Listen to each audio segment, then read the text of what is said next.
Ladies and gentlemen, good evening.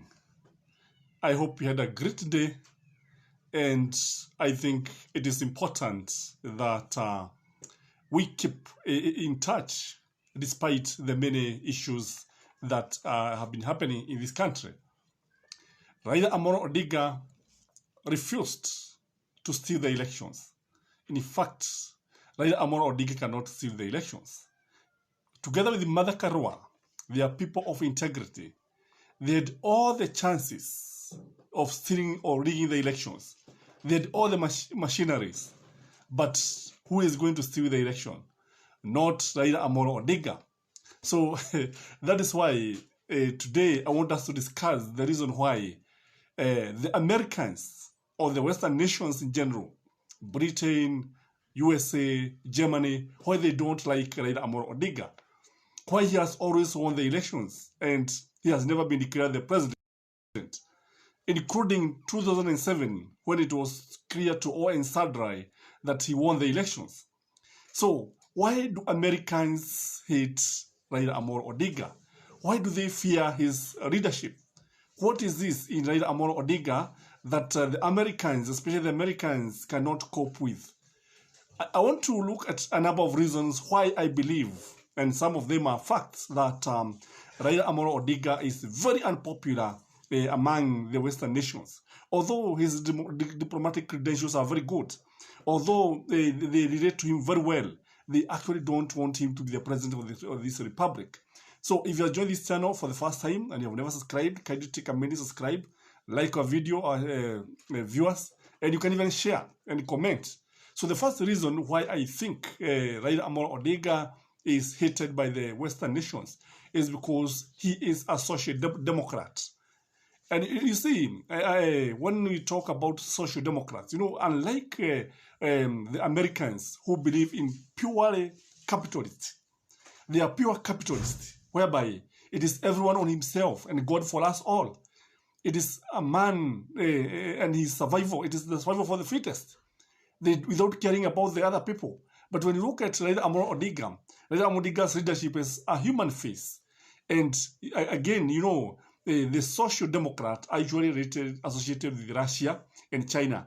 And you see, during the Cold War, unajua vizuri sana, China and America could not see eye to eye.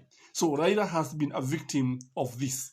And you remember very well that when Raila Amolo Odinga is always campaigning, wakati ambapo anaongea, mara nyingi anaongea mambo ya growth of economy, and there is also a social aspect in him. For instance, if you look at the Baba Care, if you look at the 6,000 stipend given to the poor, kwamba this is what I mean by a social democrat, somebody who have leadership with okay, this capitalist in a way, but with a human face.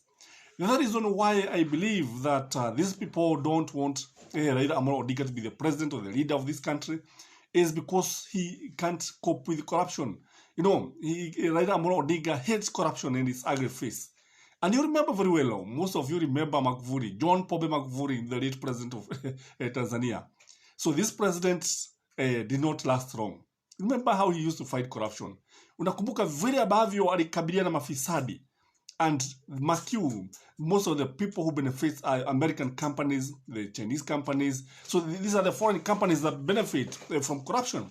The proceeds of corruption benefits these countries. So when Amolo Odinga takes over, they know very well that he cannot actually tolerate corruption. Ufisadi utapigwa kabisa.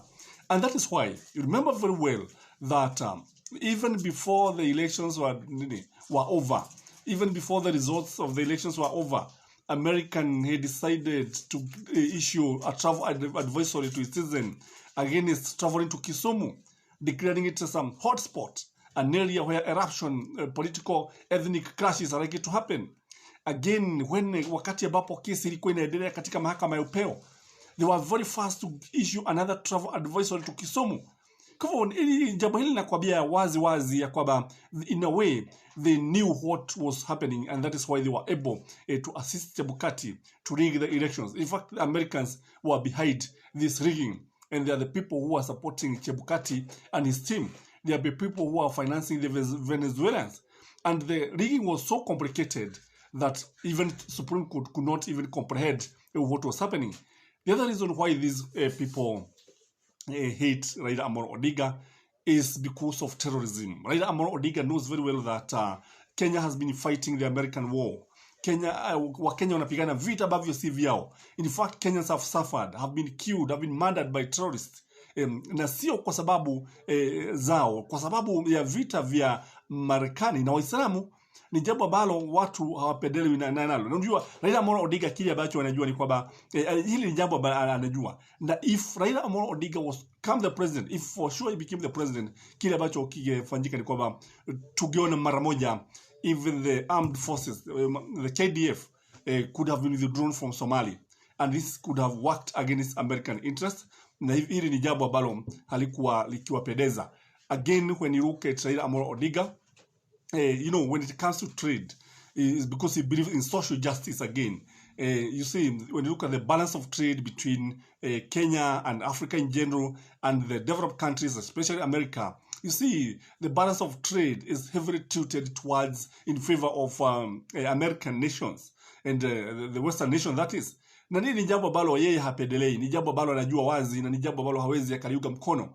Kwa hivyo sababu ya I think even Magufuli was against this, and that's why he never lasted long. He could not last kwa sababu unajua chema hakidumu, Waswahili wanasema hivi. Kwa hivyo they know that if Raila Amolo Odinga was to become the president of the Republic of Kenya, if was become the leader, ukweli ni kwamba biashara kati ya mataifa ya kimagharibi inaweza kubadilika pakubwa sana, because there must be democracy even in trade, and they believe Raila Amolo Odinga is no pushover.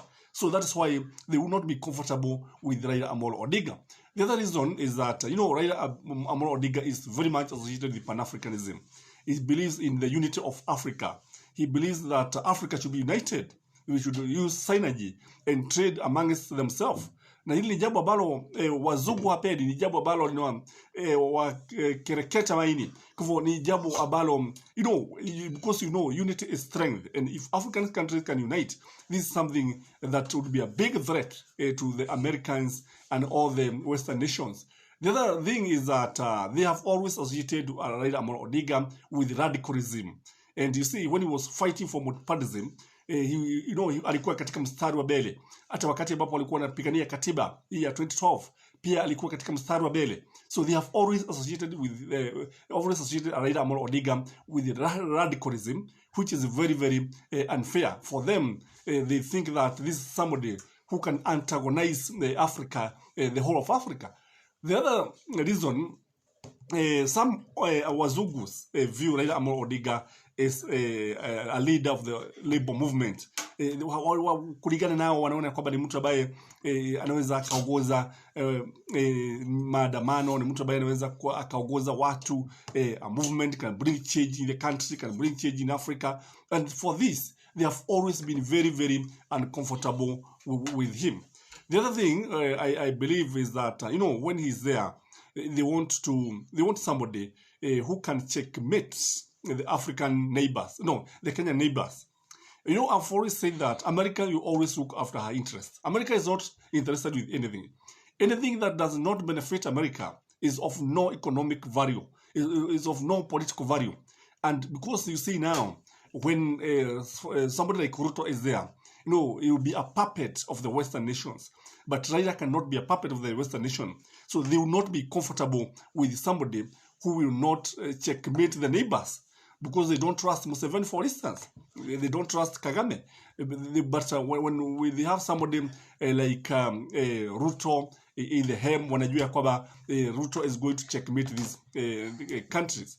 The other thing, in my view, is that when you look at Raila Amolo Odinga, utaona kwamba he's just a victim of the Western war, especially between the supremacy war between the Eastern nations and the Western nations, or the former Soviet Union and America.